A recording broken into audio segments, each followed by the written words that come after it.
오늘 우리에게 주시는 하나님의 말씀 열왕기하 20장 21절에서 21장 7절까지 말씀입니다. 히스기야가 그의 조상들과 함께 자고 그의 아들 므낫세가 대신하여 왕이 되니라. 므낫세가 왕이 될 때에 나이가 12세라. 예루살렘에서 55년간 다스리니라. 그의 어머니의 이름은 헵시바더라. 므낫세가 여호와 보시기에 악을 행하여 여호와께서 이스라엘 자손 앞에서 쫓아내신 이방 사람의 가증한 일을 따라서 그의 아버지 히스기야가 헐어버린 산당들을 다시 세우며 이스라엘의 왕 아합의 행위를 따라 바알을 위하여 제단을 쌓으며 아세라 목상을 만들며 하늘의 1월 성신을 경배하여 섬기며 여호와께서 전에 이르시기를 내가 내 이름을 예루살렘에 두리라 하신 여호와의 성전에 제단들을 쌓고 또 여호와의 성전 두 마당에 하늘의 1월 성신을 위하여 제단들을 쌓고 또 자기의 아들들을 불 가운데로 지나게 하며 점치며 사수를 행하며 신접한 자와 박수를 신임하여 여호와께서 보시기에 악을 많이 행하여 그 진노를 일으켰으며 또 자기가 만든 아로새긴 아세라 목상을 성전에 세웠더라. 옛적에 여호와께서 이 성전에 대하여 다윗과 그의 아들 솔로몬에게 이르시기를 내가 이스라엘의 모든 지파 중에서 택한 이 성전과 예루살렘에 내 이름을 영원히 둘지라. 아멘. 안녕하십니까. 박세종 목사입니다. 오늘도 변함없이 수요 말씀을 통하여 우리 하나님께서 우리에게 말씀하시고 또 우리가 하나님께서 주신 그리고 가르쳐 주신 그 말씀하신 것을 어떻게 우리의 삶 속에서 조금이라도 실천하며 따르며 살 것인지를 함께 생각해보는 귀한 시간이 되었으면 참 좋겠습니다. 우리가 신앙생활을 하는 이유가 우리가 그저 하나님만 믿으면 우리의 삶이 다 되는 것이 아니라 하나님께서 말씀하시고 가르쳐 주신 그 말씀을 조금이라도 우리의 삶 속에서 그 말씀을 따라 살며 또 실천해 보려고 노력하는 그 과정이 더욱더 중요하다 하겠습니다. 바라기는 이 수요 말씀을 통하여 우리 모든 성도님들의 삶 가운데 하나님의 말씀이 힘이 되고 용기가 되며 우리의 삶 속에서의 고난과 어려움과 또 삶의 문제가 생겼을 때 이 하나님의 말씀이 우리의 삶의 모든 열쇠가 될 수 있고 해결점이 될 수 있기를 간절히 기원해 봅니다. 오늘은 히스기야와 므낫세라는 제목으로 하나님의 말씀을 함께 나눌까 생각합니다. 남유다 제13대 왕 히스기야와 또 히스기야의 아들 므낫세 왕 제14대 왕 이 두 부자 간의 관계에 대해서 한번 생각해 보도록 하겠습니다. 히스기야 왕과 이 므낫세 왕과는 부자지간인데 신앙적인 면으로 보았을 때는 너무나도 상이하고 완전히 서로 상반되는 신앙의 모습을 보였던 두 왕이었습니다. 히스기야 왕은 무엇보다도 하나님 앞에 선한 왕으로 하나님을 잘 섬긴 왕으로 우리는 지난 시간에도 함께 살펴본 바가 있습니다. 미리 결론적으로 말씀을 드리자면 히스기야 왕은 하나님 앞에 선한 왕으로 하나님을 잘 섬긴 왕으로 우리가 익히 알고 있던 반면 하지만 그의 아들 이 므낫세는 아버지 히스기야 왕과는 전혀 다른 삶, 전혀 다른 신앙을 가지며 살았다는 점입니다. 그래서 성경은 악한 왕으로 인정받고 기록하고 있습니다. 특별히 므낫세 왕은 오늘 본문에 있는 열왕기하 21장에 따르면 무엇보다도 그의 나이 12살 때에 왕위에 올라 약 한 55년간 나라를 다스렸다고 성경은 기록하고 있습니다. 그런데 먼저 이 2절에서 7절 전반부까지를 보면 이 므낫세 왕은 여호와 보시기에 악을 행하여 여호와께서 이스라엘 자손 앞에서 쫓아내신 이방 사람들의 가정한 일을 따라서 그의 아버지 히스기야가 헐어버린 산당들을 다시 세우며 이스라엘의 왕 이 아합의 행위를 따라서 바알을 위하여 제단을 쌓고 아세라 목상을 만들고 하늘의 일월 성신을 경배하여 섬기며 또한 그뿐만 아니라 여호와께서 전에 말씀하시기를 내가 내 이름을 예루살렘에 두리라 하신 그 여호와의 성전에 제단들을 쌓고 또 여호와의 성전 두 마당에 하늘의 일월 성신을 위하여 제단을 쌓고 또 자기의 아들들을 불 가운데로 지나게 하며 무엇보다도 점치고 또 사수를 행하며 신접한 자와 박수를 신임하였고 무엇보다도 그리하여 여호와께 하나님께서 보시기에 악을 많이 행하여 그 진노를 일으켰으며 또 자기가 만든 아로새긴 아세라 목상을 성전에 세웠다고 기록하고 있습니다. 하나님이 싫어하시고 그토록 역겨워하시는 이 모든 악행들을 골라서 다 저지른 왕이 바로 이 므낫세 왕이었다는 겁니다. 왜 이토록 아버지 히스기야 왕과는 다른 이 므낫세 왕은 이런 삶을, 이런 신앙을 가지게 되었을까? 참 이렇게 하나님 보시기에 악행을 저지르는 만행을 저지르고도 서스럼없이 이런 행동을 하는데 과연 이 므낫세 왕은 부끄러움이 없었을까? 오늘 그 내용을 함께 살펴보도록 하겠습니다. 히스기야 왕 때 함께 하였던 이사야 선지자는 과연 히스기야 왕이 죽으면서 함께 사라진 것일까요? 네, 그렇습니다. 이사야는 히스기야 왕 시절에 예루살렘으로 침공해왔던 아수르의 왕 사네립이 죽을 무렵에 이 이사야 선지자도 죽었을 것이라고 이 성경학자들은 추측하고 있습니다. 그렇다면 그 이후에 왜 또 이런 이사야와 같은 선지자가 나타나서 이 므낫세의 잘못을 지적하고 그의 행위를 바르게 잡아주지는 못했을까요? 참 이런 점이 궁금한 게 한두 가지가 아닙니다. 이런 어떤 여러 가지 궁금증을 알고 오늘 내용을 통하여 하나하나 그 내용을 한번 살펴보도록 하겠습니다. 이런 질문들에 대한 해답을 하나하나 풀어가기 위해서는 먼저 그의 아버지 히스기야 왕으로 잠시 거슬러 올라가 보도록 하겠습니다. 역대 왕들 가운데 대대적으로 종교개혁, 신앙개혁을 일으켰던 인물을 꼽으라면 두 왕이 있습니다. 그 첫 번째는 이 바로 히스기야 왕이었고 두 번째는 므낫세의 아들 요시야 왕이었습니다. 지난주 말씀드린 바처럼 이 히스기야 왕은 성전을 정비하고 정화하였습니다. 그리고 무엇보다도 모든 성전 안에 부정한 것들을 레위인들을 시켜서 모두 다 기드론 골짜기에 가서 버리도록 이렇게 명령하였습니다. 그리고 무엇보다 성전 안에 고이 모셔두었던 이 구리 놋뱀을 우상으로 취급하였던 수많은 이스라엘 백성들의 그 우상을 버리기 위하여 이 구리 놋뱀을 쳐부수고 그것을 없애버렸던 사건도 바로 이 히스기야 왕이 행하였던 업적이었습니다. 그리고 무엇보다도 유월절을 더욱더 엄격하게 지키도록 노력하며 애를 썼고 무엇보다도 하나님 앞에 돌아서기를 그렇게 간청했던 왕이었습니다.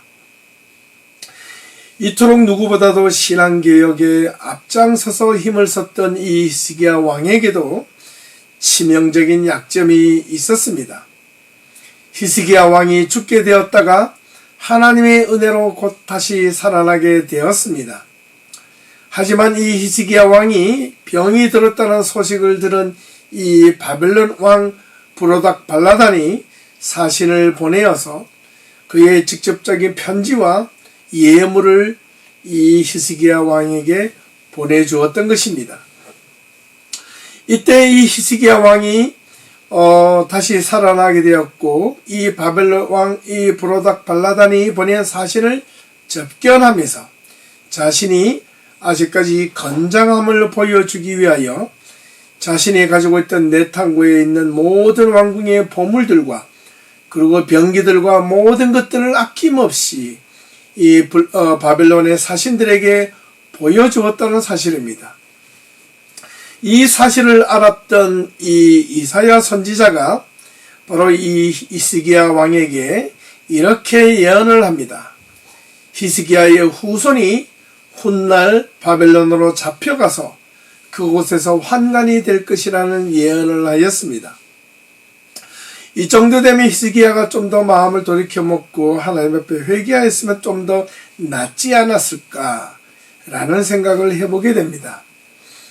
하지만은 이 히스기야는 자신이 죽게 된 것이 아니라 자신의 건장함을 오히려 보여주기 위해서 바벨론 사신들에게 자신에 있는 모든 것을 자랑하듯 보여주게 된 것이 훗날에 화근이 될 줄 누가 알았겠습니까?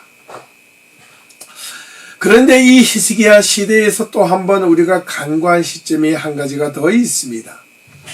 그것은 바로 히스기야 왕이 죽고 므낫세 왕이 오를 때에 이 므낫세 왕이 바로 12살의 왕이 어린 나이에 왕위에 올랐다는 사실입니다. 히스기야 시대의 주변 왕국 중에서 당시 가장 강력하고 힘이 있는 왕국이 있었다면 그것은 바로 아시리아 제국이었습니다.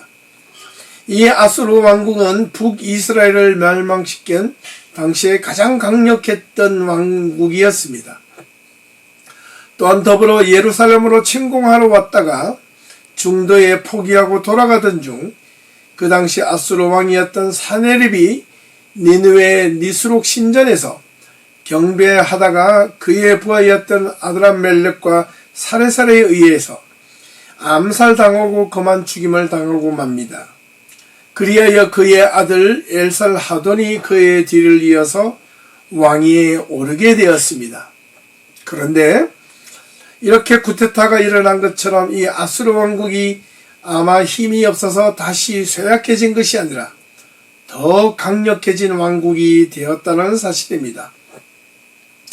이런 과정 가운데 히스기야 왕이 죽고 그의 왕 아들 므낫세 왕이 약간의 겨우 어린 12살의 나이에 왕위에 오르게 되었다면 이는 분명 이 12살에 오르게 된 이 왕이 자기 스스로 왕위에 오르고 싶어서 올랐던 것이 아니라 고대 사회에 보면 힘이 있는 나라가 힘없는 나라에게 섭정하듯 왕까지도 지정해주는 그런 일들이 빈번했습니다. 그렇다면 이 남유다 왕국도 아수르의 통치에 있었던 지배하에 있었던 것이나 다름없었기 때문에 분명 이 어린 므낫세 왕이 왕위에 올랐을 때 아수르 왕국의 허락을 받았던 것은 분명하였던 것입니다.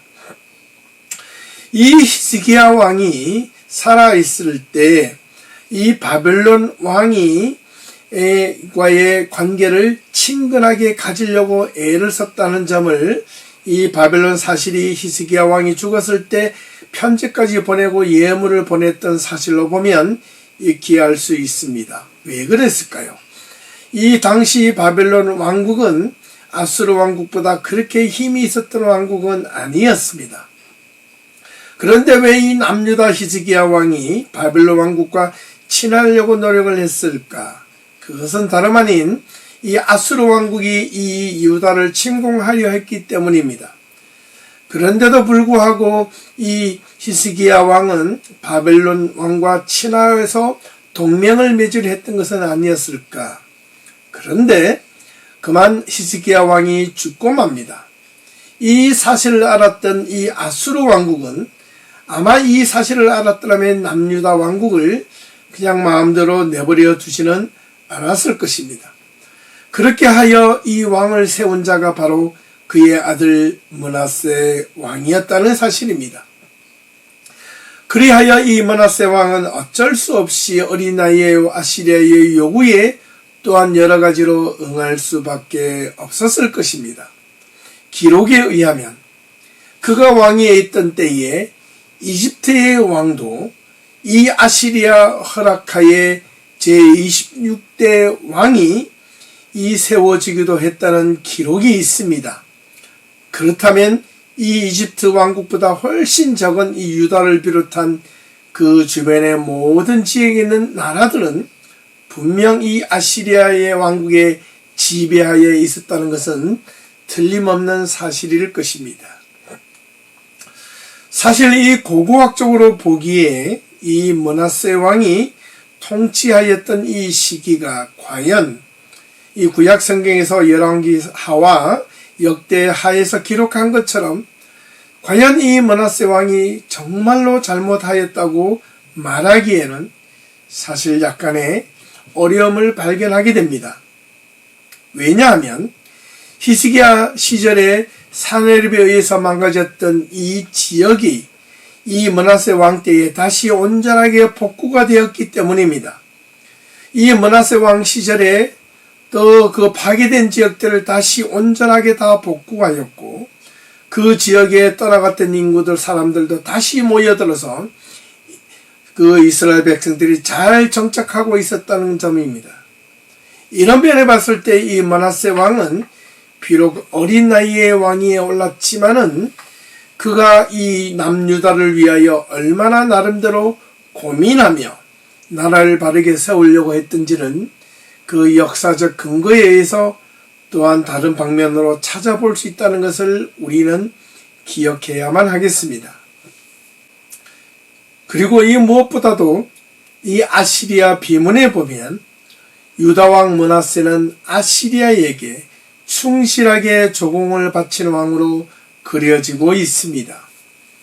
그리고 또 므낫세 왕은 아수르 바니팔 왕이 이집트를 침공할 때에 유다에서 군사적 지원까지 했다는 기록도 남아 있습니다.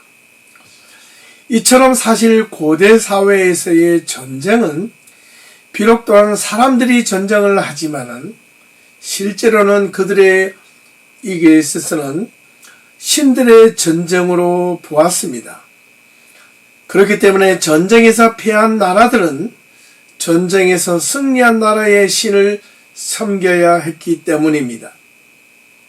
그들의 신을 섬긴다는 말은 곧 그 신을 섬기는 나라에 충성을 한다는 의미로 받아들여졌기 때문입니다. 그리하여 이 므낫세 왕은 어릴 때부터 힘이 없었고 또한 주변 국제 정세 속에 살아남기 위하여 자구책으로 이 아시리아 신들을 예루살렘 성전에 세우고 자신들이 아시리아에 저항할 의사가 없었음을 어떻게 보면 분명하게 드러내고 충성을 표시한 것이라고 볼 수도 있다는 것입니다. 그런데 이것이 과연 어떻게 되었는가라는 것입니다. 근데 문제는 이와는 다르게 앞서 읽은 이 성경의 본문의 내용 속에 있는 것처럼 여러 가지 우상 목록들이 이 므낫세 왕이 행하였던 사실을 신앙적인 면에 보았을 때는 이것은 분명 하나님의 성전을 더럽히고 하나님의 명령과 계율을 어기는 그 행위였으면 틀림없습니다. 또한 특별히 이 므낫세 왕이 일월 성신에 대한 숭배가 있었다고 앞서서 제가 말씀드린 바가 있습니다. 이것은 아시리아의 신앙이 아니라 사실 이 일월 성신 숭배하는 사상은 가나안 토속 신앙이었습니다. 이런 점에서 볼 때는 또 이 므낫세 왕이 과연 이 아시리아에게 무조건 충성했다고 볼 수도 없습니다. 그러면 왜 이 일월 성신을 숭배하는 그런 신앙을 갖도록 허락하고 그것을 퍼뜨렸는가라는 점입니다. 무엇보다도 이전에 므낫세의 아버지 히스기야 왕이 신앙 개혁을 하며 모든 우상과 불의한 것들을 내어버리고 없앤 것에 대하여 어떻게 보면 불만을 품었던 이스라엘 백성들, 일반 대중들이 이 어린 므낫세 왕에게 다시 그것을 취하도록 요구를 했다는 것입니다.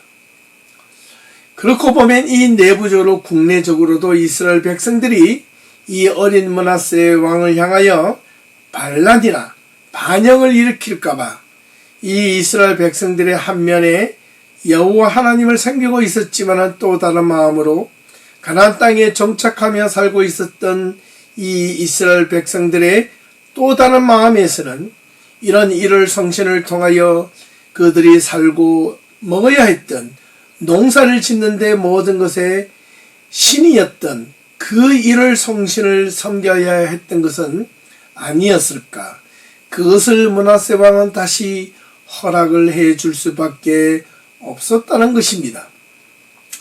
이것이 신앙적인 면이 아니라 어떻게 보면 국내외 정치적인 상황에서 므낫세가 처한 여러 가지 어려움과 고역이었을 것입니다.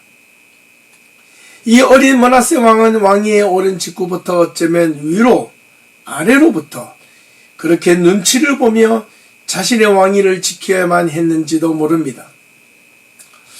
위로는 아시리아의 거대한 어떤 힘에 굴복할 수밖에 없었고, 또 국내 내부적으로는 남유다 백성들이 혹시나 이 어린 자신을 대적하여 반란을 일으키면 그 왕국도 무너지기 때문에 어찌하여 그 어린 므낫세 왕은 마음에 근심하여 그들이 요구하는 대로 다시 히스기야 왕이 버렸던 그 신앙들을 다시 허락할 수밖에 없었는지도 모릅니다.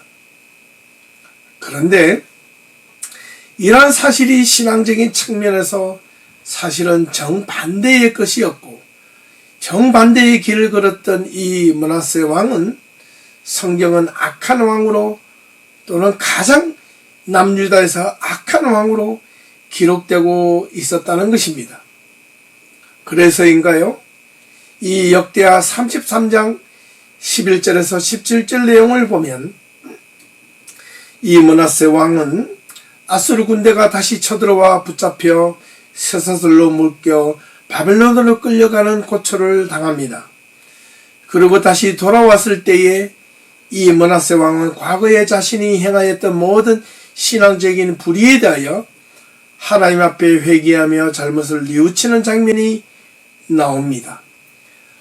그렇게 하여 다시 하나님 앞으로 돌아오라고 이스라엘 백성들에게 권유하는 장면들이 있었다는 사실은 우리가 이 므낫세 왕이 마냥 나쁜 왕으로만 치부할 수 있을까라는 걸 우리가 염두에 두어야 합니다. 어찌되었든 이 므낫세 왕은 아시리아 아수르 바니팔 왕이 재위 당시에 이집트를 비롯한 이 아수르 동맹국들이 일부가 반역을 일으킵니다. 이때 이 므낫세 왕도 이 이집트 왕국과 더불어서 반역에 동참하다가 그렇게 이 므낫세 왕이 처참한 그런 어떤 고초를 경험하게 되었던 것입니다. 어찌되었든 이 므낫세 왕은 나름대로 그가 왕위에 있을 동안 인간적으로 보면 나라를 지키기 위해서 왕으로서 해왔던 여러 가지의 고초와 고뇌가 아주 깊었을 것입니다. 어린아이의 왕위에 올라 아무도 그 자리를 함께 도와주지 않는 고독한 자리였던 그 왕이 이렇게 외세와 내부적으로 혼란스러움을 견디어내야만 했더니 어린 므낫세 왕, 어떻게 보면 참으로 감당하기 힘들었을 것입니다. 그런데 문제는 지금부터입니다. 이렇게 그 힘겨운 무게의 감당을 해야만 했던 이 므낫세 왕 곁에 과연 누가 있었는가라는 점입니다. 당시 이 므낫세 왕은 눈에 보이는 것에 집착하고 현상적인 대안을 찾는 방법에 마치 솔로몬 왕이 주변의 왕국과 화친을 맺으며 문제가 없게끔 만들었던 그 모습처럼 이 므낫세 왕은 그저 남유다가 그저 자기네 왕국이 다치지 않고 존속하기 위하여 이 거대한 아수르 왕국의 무력 앞에 고양이 앞에 놓여진 쥐처럼 무기력한 나라였기 때문에 어쩔 수 없이 자신이 그런 선택을 해야 됐는지도 모릅니다. 그런데 이런 현실적인 문제를 므낫세는 아버지 히스기야 모습을 보고도 분명 잘못 판단을 했던 것은 분명합니다. 이러한 현실의 무기를 적어도 신앙인이라면 예루살렘에 있었던 제사장들과 수많은 신앙의 지도자들이 분명 있었을 것인데 그들은 도대체 무엇을 하고 있었으며 이 므낫세 왕에게 어떤 조언을 하고 어떤 신앙의 방향을 제시했는가라는 점입니다. 이것이 오늘 말씀의 가장 중요한 키워드입니다. 이 므낫세 왕에게 제대로 된 어떤 조언을 해준 자가 없었는지 참으로 그것이 궁금하고 안타까울 따름입니다. 분명 예루살렘 성전 안에 수많은 제사장들이 있었을 것이고 레위인들이 있었을 것입니다. 그런데 또 어찌하여 이 이사야와 같은 선지자가 하나님께서 이 므낫세에게 보내주지 아니하시고 침묵을 지켰을까라는 점도 의아한 점입니다. 선지자는 없었을지라도 므낫세 옆에 이 예루살렘 성전을 지키는 수많은 제사장들이 있었을 테인데 그들은 왜 단 한 번도 이 므낫세 왕을 그런 신앙의 잘못을 보고도 침묵을 지키고 있는 것처럼 성경은 아무런 언급이 없었는지 우리는 이 점을 분명 한번 깊게 생각해 보아야만 합니다.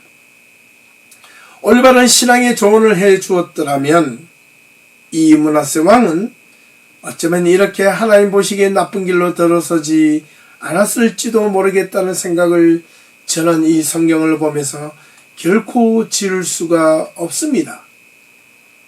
그러므로 문제는 누구였을까?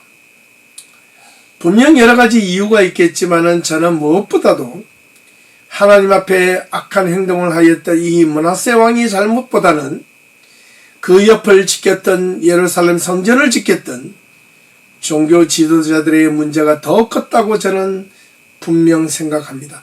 확신합니다. 성경에는 단지 이 므낫세 왕의 악한 모습만 기록되어져 있지만 이런 12살의 어린 나이에 왕위에 올랐다면 그 어린 왕을 보편하고 조언하고 신앙적 지도를 해줘야만 했던 종교 지도자들은 과연 도대체 무엇을 했다는 말입니까?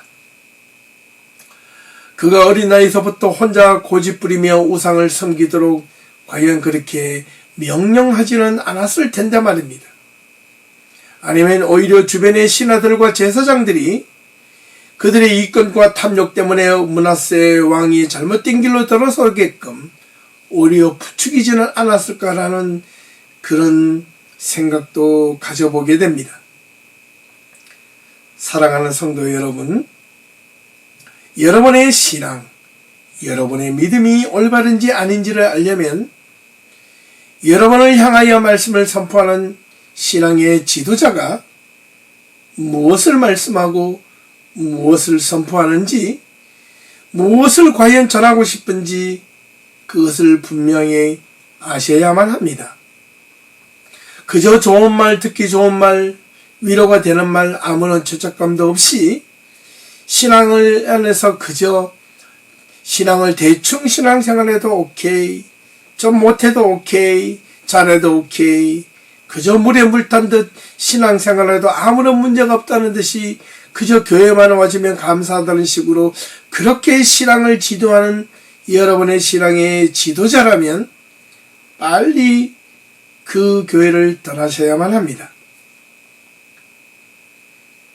오히려 올바른 믿음과 신앙에 대하여 올바른 선포가 있고 바른 말씀이 있다면 여러분은 분명 그 말씀을 들을 때는 쓰라림이 있고 불편함이 있고 아픔이 있고 듣기 싫을 정도로 때로는 마음에 불편함도 있을지 모릅니다. 그러나 그 말씀을 들을 때 우리 안에 있는 깊은 죄성이 드러나고 죄성이 씻겨지고 하나님의 말씀으로 우리 마음속에 다시 올바르게 자리를 잡을 때 그때 하나님의 능력이 나타나고 하나님의 역사가 일어납니다. 성도들은 그 목회자의 신앙의 방향을 따라간다는 말도 있지 않습니까? 성도들도 또한 아무리 올바른 말씀을 전하는 목회자가 있다 해도 그 말씀에 함께 따라가고자 하는 결단과 노력이 없이는 모두가 힘들고 어려움에 처해질 수밖에 없다라는 사실입니다.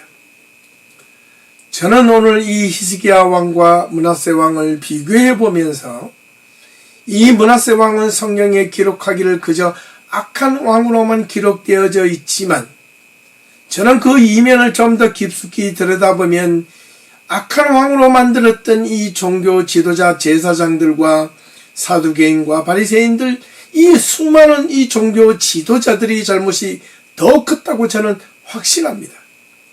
이스라엘 백성들이 이를 성신을 요구하고 우상을 섬기려고 요구했을 때 단호하게 그렇게 하면 안 된다라고 외쳤던 왜 제사장은 아무도 없었을까요? 그렇게 자기 목숨을 내어놓고 그렇게 외쳤던 왜 선지자들은 없었을까요? 그렇기 때문에 왕조차도 악한 왕으로 변질되고 이스라엘 백성들도 그렇게 우상을 섬기는 것으로 다시 되돌아갔던 것입니다. 저는 목회자로서 깊은 자책과 통감이 큽니다. 므낫세 왕을 지켜주지 못한, 제대로 보필하지 못하고 제대로 그 므낫세 왕을 세우지 못한 제사장과 레위인들의 신앙의 지도자들의 책임이 무엇보다도 크다고 생각합니다. 사랑하는 예배교회 성도 여러분, 우리 예배교회는 부족하지만 목회자인 저나 우리 모든 성도님들이 모두가 정말로 간절히 바라기는 하나님의 말씀으로 하나가 되고 단단히 무장이 되어 우리의 삶에 여러 가지 온갖 어려움과 고난이 있다 할지라도 우리는 거기에 흔들림 없이 하나님의 말씀으로 올바른 믿음과 신앙을 세워가야 하겠습니다. 무엇보다도 우리 예비교회는 하나님의 말씀으로 시작하고 하나님의 말씀으로 끝맺음을 맺는 교회가 되기를 간절히 소망해 봅니다. 히브리서 성경에도 보면 하나님의 말씀은 살아서 운동력이 있고 좌우로 날선 어떤 것보다도 예리하고 골수를 쪼개고도 남음이 있다 했습니다. 하나님의 말씀이 올바르게 우리 마음속에 들어오기를 소망합니다. 그 말씀이 여러분의 삶에 힘이 되고 용기가 되고 그 말씀이 여러분의 삶을 이끌어갈 수 있는 그런 귀한 성도님들이 다 될 수 있기를 간절히 소망합니다. 이 므낫세 왕 또한 이 이스라엘 백성들이 정말 하나님 앞에서 올바르게 서지 못했던 것은 누가 뭐라 해도 그 당시 제사장들과 종교 지도자들의 책임이 가장 컸다는 것입니다. 저는 이 사실을 깊이 책임을 동감하며 우리 예배교회만큼은 하나님의 말씀 앞에 올바르게 세워지는 교회가 되기를 간절히 소원하며 우리 예배 모든 성도님들의 삶이 하나님의 말씀으로 채워지는 그 말씀으로 채워져서 여러분의 삶이 어렵고 고난이 있고 때로는 힘들 만큼 죽을 만큼 여러분의 삶 속에서 허덕일 때마다 하나님의 말씀이 빛이 되고 희망이 되고 삶의 용기가 되어 다시 힘을 얻는 다시 살아나는 그런 우리 예배교회 모든 성도들이 될 수 있기를 주님의 이름으로 축원하며 오늘 말씀을 마치도록 하겠습니다. 끝까지 함께 시청해 주셔서 감사드리고 다음 주는 더 깊은 말씀으로 하나님의 말씀을 가지고 찾아오겠습니다. 남은 한 주간 동안 주님의 은혜가 함께하기를 간절히 축원합니다. 감사합니다. 수고하셨습니다.